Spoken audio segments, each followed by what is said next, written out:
কেমন আছেন আপনারা? জিজ্ঞেস করলাম এই কারণে, কারণ আজকের দিনে দাঁড়িয়ে আশেপাশে যাকেই দেখছি সে দুঃখী আর ব্যাকুল। সে ভাবে সংসারে সব থেকে বেশি দুঃখ শুধু তার জীবনেই আছে, সব থেকে বেশি সমস্যা তার জীবনেই আছে।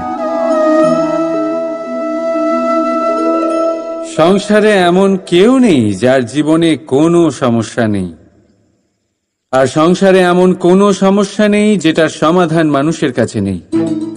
কিন্তু সেই সমাধান খোঁজার জন্য নিজের বন্ধ দ্বারগুলিকে খুলে এগিয়ে যেতে হবে, সাহস করে এগিয়ে যেতে হবে। কিন্তু কিছু মানুষ কি করেন? নিজের মাথায় হাত দিয়ে কোনো এক কোণায় বসে নিরাশ হয়ে নিজের ভাগ্যকে তিরস্কার করেন। না, এটা কখনোই করবেন না। কর্ম করুন, এগিয়ে যান, সাহস দেখান, আর সব থেকে জরুরি কথা, সংযম হারাবেন না। কারণ আপনার লক্ষ্য যতই কঠিন হোক না কেন, সেটা অবধি পৌঁছানোর রাস্তা আপনার পায়ের তলা দিয়ে সর্বদাই যাবে। রাধা রাধা। আপনি এরকম অনেক লোককেই নিশ্চয়ই জানেন যারা ভোরবেলা উঠে স্নান করে প্রার্থনা করে না নিজের পথ দেখতে পায়, না নিজের লক্ষ্য। এই কারণে নিজের বিশ্বাস হারিয়ে ফেলে সে, আর এই কারণে ভয় পেয়ে যায়। চলুন আপনাকে আরো একটা প্রশ্ন করি। এই সংসারে কি এতটাই অন্ধকার আছে যে এই প্রদীপের অস্তিত্ব লুকিয়ে রাখতে পারে? না, উল্টে এই প্রদীপ অন্ধকারকে আহ্বান জানায়। নিজে জ্বলে সংসারকে আলোকিত করে এই ছোট্ট প্রদীপ। এবারে যখন এই ছোট্ট প্রদীপ অন্ধকারকে ভয় পায় না, তাহলে আপনি কেন অসফলতাকে ভয় পান? আপনার অন্তরে একটা অমর আত্মা আছে, শুধু দরকার ওই আত্মাকে জাগিয়ে তোলা। নিজের অন্তরের এই আত্মাকে জাগ্রত করে দেখুন, সব স্পষ্ট দেখতে পাবেন। রাধা রাধা। ক্রোধ, ক্রোধ কি সেটা কে না জানে? সব আয়ু, সব বর্গ, সব শ্রেণীর মানুষের ক্রোধ অনুভব করা হয়ে গেছে। এমনকি কারোর কারোর তো পরিচয়টাই এইভাবে দেওয়া হয় যে, কিন্তু এই ক্রোধ কি করতে পারে সেটা খুব কম লোকে জানে। ক্রোধ কিছুটা এরকম, আমরা ভাববো যে এরপর আর কি করার আছে, সবকিছু তো আগে থেকেই হয়ে গেছে। এবার এখানে সমস্যা কর্তব্যের মধ্যে নেই, এখানে সমস্যা আমাদের চিন্তাধারায়। আমরা এইটা চিন্তা করতে সময় কাটিয়ে দিই যে কি হয়ে তো চিন্তা ভাবনা। রাধা রাধা। अस्तु मा सद्गमे तमसो मा ज्योतिर्गमे মৃত্যুর্মা মৃতম গমে। আপনি কখনো নিজের গোটা জীবন অন্য কারোর সাথে ভাগ করে নিতে গেলে সব থেকে জরুরি কথা হলো স্বীকৃতি, স্বীকার করা। সামনের ব্যক্তিকে স্বীকার করে নেওয়া, তার সমস্ত গুণও তার সমস্ত দোষও। সম্পূর্ণরূপে কোনো ব্যক্তিকে স্বীকার করতে হবেই, তবেই সেই সম্পর্ক বেড়ে উঠবে, তবেই সেই সম্পর্ক আরো সুন্দর হয়ে উঠবে। একে অপরের দোষ বের করা, ওদের ছোট করা, এটা শুধুমাত্র একটাই কাজ করে, কোন সম্পর্কের জীবনকে নাশ করে শুধুমাত্র। উল্টে এটা হওয়া উচিত যে একে অপরের দোষ জেনে নিয়ে তাদের জানতে না দিয়ে তাদের শোধরানো উচিত, তাদের দুর্বলতাকে তাদের শক্তি বানিয়ে দেওয়া উচিত। এটাই তো প্রকৃতপক্ষে দাম্পত্য, এটাই হলো খারাপের দমন, আর এটাই হলো গুণের উদয়। রাধা রাধা। সম্মান, সম্পর্ক, এই দুই একে অপরের সাথে এমন ভাবে জড়িয়ে যেমন প্রদীপ আর শিখা। কেউ কম নয়, কেউ বেশিও নয়, দুজনের অধিকার সমান হওয়া উচিত। যেমন স্বামী স্ত্রীর সম্পর্ক। এবার এখানে স্বামীর অর্থ স্বামী নয়, বরং সাথী। তার কর্তব্য হল সাথে থাকা, আদেশ দেওয়া নয়। আর এই সম্পর্ক সহযোগিতার দ্বারা তৈরি হয়, অধিকার দিয়ে নয়। হাত বাড়ালে এটা বেড়ে ওঠে, আঙুল তুললে নয়। যদি এই সম্পর্কে একে অপরের মান রক্ষা করো, একে অপরকে সম্মান করো, তবেই এই সম্পর্ক বেড়ে উঠবে, তবেই এই সম্পর্ক অভিমানযোগ্য তৈরি হবে। রাধা রাধা। প্রেম, প্রেম কি তা সকলে জানে। সামান্য রূপে এই প্রেম আকর্ষণ দিয়ে শুরু হয়, আর এর মধ্যে খারাপ কিছুই নেই। গুরুত্বপূর্ণ কথা হলো এটাই যে এই প্রেমের লক্ষ্য কি। যাকে আপনি প্রেম করেছেন তাকে পাওয়া, নাকি না পাওয়ার জন্যে নিজেকে বিচলিত করে সংসার থেকে মুখ ফিরিয়ে নেওয়া। যদি কেউ এই দুই বিকল্পের মধ্যে একটাকে বেছে নেয়, তাহলে আপনাকে বলে দিই, এই দুটোই প্রেমের অন্ত। প্রেমের আসল অর্থ হল সমর্পণ, সম্পূর্ণ নিঃস্বার্থ সমর্পণ। এমন প্রেম, তাহলে বুঝে যাবেন এই প্রেমে আপনি ঈশ্বর পেয়েছেন। রাধা রাধা। প্রেম, এই প্রেম এই সংসারে কে না করেছে। প্রত্যেকে প্রেম অনুভব করেছে, প্রত্যেকে জানে এই প্রেম কতটা সুন্দর। কেন নয়, এই প্রেমের অনুভূতি এই সংসারে সব থেকে শক্তিশালী। এবার প্রত্যেক শক্তির সাথে আসে কিছু দায়িত্ব। এবার যখনই এই দায়িত্ব আমাদের জীবনে আসে, আমরা সর্বপ্রথম প্রেম ভুলে যাই। আর আমাদের এই প্রেম বোঝা বলে মনে হয়। কিন্তু এই সংসারের সত্য তো এটাই যে প্রত্যেক প্রসন্নতা পেতে গেলে দায়িত্ব তো অবশ্যই আসবে, যা আমাদের পালন করতেই হবে।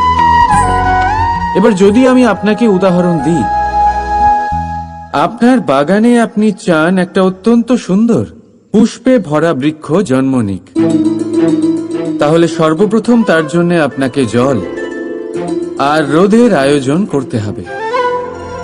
তার শিকড়ে যাতে পোকা না ধরে তা আপনাকে সুনিশ্চিত করতে হবে। সেটার আশেপাশে গজানো আগাছা আপনাকে সরিয়ে দিতে হবে। আর তারপরেই আপনার বাগানে সেই সুন্দর পুষ্পে ভরা বৃক্ষ জন্মাবে, তাই তো?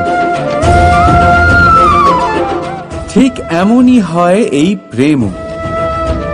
সর্বপ্রথম আপনাকে এর মধ্যে সমর্পণের সার জল দিতে হবে। অবিশ্বাস আর সন্দেহ, এই দুই আগাছা আপনাকে পরিষ্কার করতে হবে। আর বিশ্বাসের সেই শিকড় কখনো যাতে দুর্বল না হয়, সেটা আপনাকে সুনিশ্চিত করতে হবে। আর তারপরেই প্রেমের বাস্তবিক সুখ আপনি অনুভব করতে পারবেন। রাধা রাধা।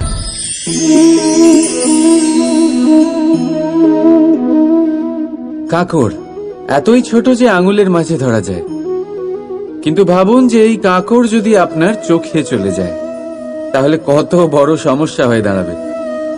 এবারে ভাবুন এই কাঁকড় যদি আপনার পথে থাকে, আপনি পাদুকা পরে বড়ই সহজে হেঁটে চলে যেতে পারবেন।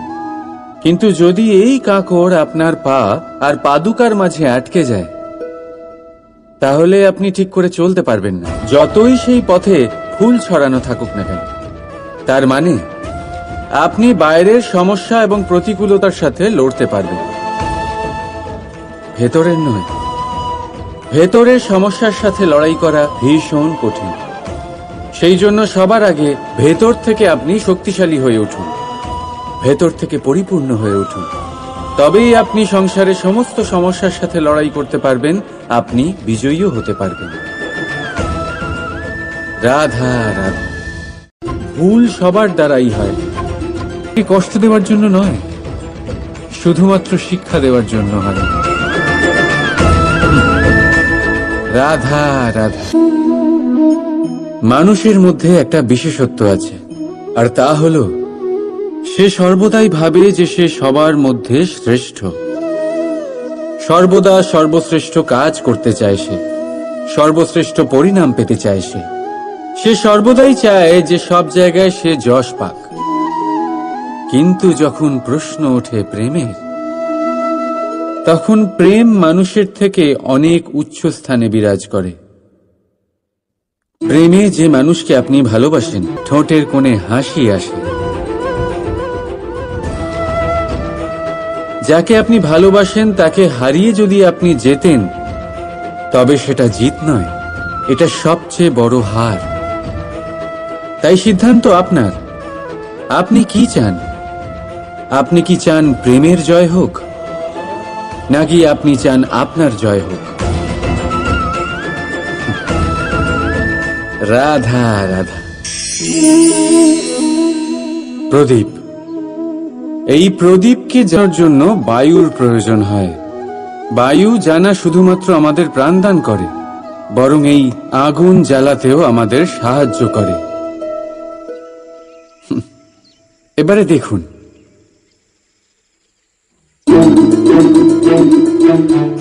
দেখলেন যে বায়ু এই আগুন জ্বালাতে সাহায্য করলো, সেই বায়ুই এটা নিভিয়ে দিল। শুধু সেই বায়ুর গতি একটু বেশি ছিল, তাই না? তার মানে প্রতিটা ভাবের, প্রতিটা বেগের একটা রাধা রাধা। প্রেম। দাদা আমাকে সর্বদাই জিজ্ঞেস করেন যে কানাই, এই প্রেম আসলে ঠিক কি? মানলাম যে এটা সমর্পণ, মানলাম কি তা সম্পূর্ণরূপে বোঝানো কানাইয়ের সাধ্য তো অবশ্যই নয়, কারণ এই প্রেম এতটাই মহান। কিন্তু প্রেমের বিশুদ্ধ অনুভূতির বিষয়ে আমি বলতে পারি নিজের অনুভূতি থেকে। দেখুন, প্রেম হলো সেই রং যা জীবনে মধু ভরে দেয়। প্রেম সেই ভাবনা যা মুহূর্তের মধ্যে মুখে হাসি এনে দেয়। প্রেম সেই ফুল যা রাধা রাধা। প্রেম, এই প্রেম মানুষকে দিয়ে কি না করাতে পারে। বড় বড় কাজ করাতে পারে, বড় বড় বাধা পার করাতে পারে। চাইলে মরুভূমিতে কুয়ো খোঁড়াতে পারে, পর্বত পার করাতে পারে, প্রতিটা অসম্ভব কার্য সম্ভব করাতে পারে। কিন্তু যদি আমি এটা বলি যে প্রেম আপনাকে দিয়ে ছলনাও করাতে পারে, তাহলে কি আপনি তা ঠিক মনে করবেন? আপনার কি মনে হবে যে এরকম হতে পারে? অবশ্যই হতে পারে। যেমন আমি ছল করছি এই মুহূর্তে আমার রাধার জন্য, আমার প্রেমের জন্য। আমি রাধার সাথে অনন্ত প্রেম করি, নিঃস্বার্থভাবে প্রেম করি, কিন্তু তাও আমাকে একটা ঠকবাজ, স্বার্থপর, লোভী ব্যক্তি হতে হচ্ছে। এই ছলনা আমাকে করতে হচ্ছে আমার প্রেমের জন্য। এবারে আপনারা আমাকে বলবেন যে কেন কৃষ্ণ এসব করার কি দরকার? রাধার সাথে তুমি বিবাহ করে তুমি কি শান্তির নিঃশ্বাস নিতে পারো না? নিশ্চয়ই নিতে পারি। রাধার সাথে বিবাহ করে আমি ভীষণ সুখী হব, কিন্তু আমি এই কথাও জানি যে আমার রাধা সুখী হতে পারবে না। কারণ যদি এই বিবাহ হয়, তার মাতা পিতা, তার পরিবারকে বর্ষণা ত্যাগ করতে হবে। রাধার মনের মধ্যে একটা গভীর ক্ষতের সৃষ্টি হবে। দুঃখ তাকে কুরে কুরে খাবে। ও এটা মনে করবে, এটা জানবে যে ওর জন্য ওর মাতা পিতাকে এত কষ্ট ভোগ করতে হচ্ছে। এবার রাধার কষ্টকে ভিত বানিয়ে কৃষ্ণ নিজের সুখের মহল কি করে তৈরি করতে পারে? কারণ যাদের আপনি ভালোবাসেন শুধু তাদের ভাবনা নয়, আপনার প্রেমিক যাদের ভালোবাসে তাদের ভাবনার খেয়াল রাখাটাও আপনারই কর্তব্য। আর কখনো কখনো নিজের প্রেমকে উঁচুতে উঠতে দেখতে গেলে আপনাকে নিজেকে নিচে নামতে হবে। এমন কোনো কাজও আছে যা আপনাকে আপনার প্রেমের জন্য করতেই হবে। রাধা রাধা। লোকে বলে সংগঠনের মধ্যে অনেক শক্তি থাকে, আর এটা সত্যি কথা। এবারে দেখুন না, একটা আঙুল আর একটা মুঠোর মধ্যে কতটা তফাৎ সেটা আমরা সবাই জানি, কিন্তু একটা আঙুল আপনাকে উচিত পথ দেখাতে পারবে, কিন্তু মুঠো পথ অবরোধ করতে পারে। তাই এইটা জানা অত্যন্ত প্রয়োজনীয় যে সংগঠন আর ভিড়ের মধ্যে অন্তর কি, এটা আগে চিনতে হবে। সংগঠন সেটাই যেখানে আপনার ব্যক্তিত্ব আছে, নিজের পরিচয় আছে। শুধু শক্তি অর্জন করার জন্য ভিড়ের সঙ্গ দেওয়া একেবারেই ঠিক নয়, কারণ এই ভিড় যদিও বা আপনাকে শক্তি প্রদান করবে, কিন্তু আপনার থেকে আপনার নিজস্বতা ছিনিয়ে নেবে। সেই জন্য সংগঠনে অবশ্যই থাকুন, কিন্তু আপনার ব্যক্তিত্ব আর আপনার পরিচয় এদের কোনোদিনও হারাবেন না। রাধা রাধা। নিজের রৌদ্র রূপ ধারণ করে তখন কাউকে ছাড়ে না। বোন, দেখুন, আপনি জীবনে অনেক সফলতা লাভ করবেন। রাধা রাধা।